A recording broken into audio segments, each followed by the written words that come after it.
खौफनाक साया। आजपुर विस्तार में रहने वाली धरा शर्मा की अभी नई नई शादी हुई थी। शादी के 2-4 दिन बाद ही पति दिलीप को ऑफिस के काम से 1 हफ्ते के लिए दुबई जाना पड़ा। धरा अपने अनुभव से बताती है कि एक रात जब वह अपने कमरे में अकेली सोई थी, तभी अचानक उनका टीवी चलना शुरू हो गया, जिससे वह चौंक गई। उन्होंने तुरंत उठकर टीवी बंद कर दी और फिर से सोने की कोशिश करने लगी। थोड़ी देर बाद उन्हें महसूस हुआ कि उनके बगल में बिस्तर पर कोई लेटा हुआ है। टीवी की अपने आप चलना और फिर किसी की मौजूदगी का एहसास होना घर में अकेले लेटी महिला को डरा देने के लिए काफी था। धरा जिस करवट लेती थी उसी करवट लेटी रही। उसे समझ नहीं आ रहा था कि वह करे तो क्या करे। खुद को समझाने के लिए उन्होंने सोचा कि शायद ये उनका वहम होगा, लेकिन थोड़ी देर बाद उन्हें फिर से वही अनुभव हुआ कि जैसे बिस्तर का गद्दा दब रहा हो और बगल में लेटकर कोई करवट बदल रहा हो। इस एहसास से धरा के तो रोंगटे खड़े हो गए।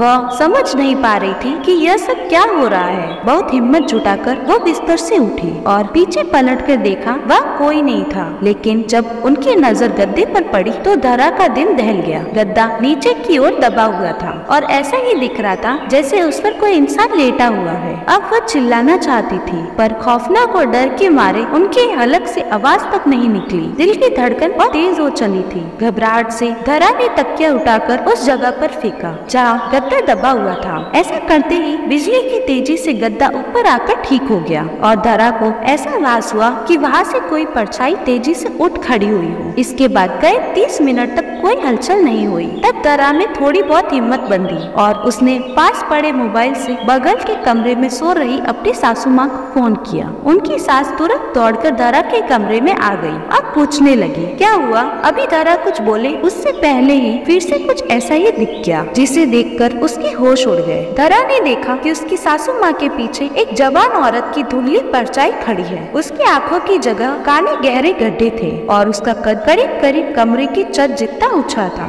यह भयानक नजारा देखकर धरा वही बेहोश हो गई और उसी रात उन्हें अस्पताल में दाखिल करना पड़ा। डॉक्टर ने कहा कि डर के मारे उन्हें लो ब्लड प्रेशर की शिकायत हो चुकी है। धरा के ससुराल वाले वह मकान छोड़ने को राजी नहीं है, इसलिए धरा आज भी अपने मायके रहती है। क्या था इस भूतिया घटना के पीछे का कारण? धरा के पति दिलीप की पहले भी एक शादी हो चुकी थी और उसके ऊपर दहेज की लालच में पहली पत्नी को जहर देकर मारने का मुकदमा भी चल रहा था। बदनामी के कारण दिलीप अपनी मां के साथ एक नए घर में आकर रहने लगा था, जबकि उसके पिता अभी भी पुराने घर की देखभाल कर रहे थे। धरा के परिवार वालों को शादी से पहले ये बात नहीं पता थी, लेकिन इस भूतिया घटना के बाद जब धरा ने दिलीप को आप बीती सुनाई तो उसने पहली पत्नी का राज खोला। हालांकि उसका कहना था कि पत्नी को उसने जहर नहीं दिया था, बल्कि उसने खुद ही जहर खाकर जान ली थी। अदालत में आज भी ये मामला लटका हुआ है। यदि आपको यह हॉरर कहानी पसंद आई है तो प्लीज इस वीडियो को लाइक करें, कमेंट्स करें और शेयर करें। और ऐसी ही कहानियाँ रोज सुनने के लिए हमारे चैनल को सब्सक्राइब करना ना भूलें। Thank you for watching.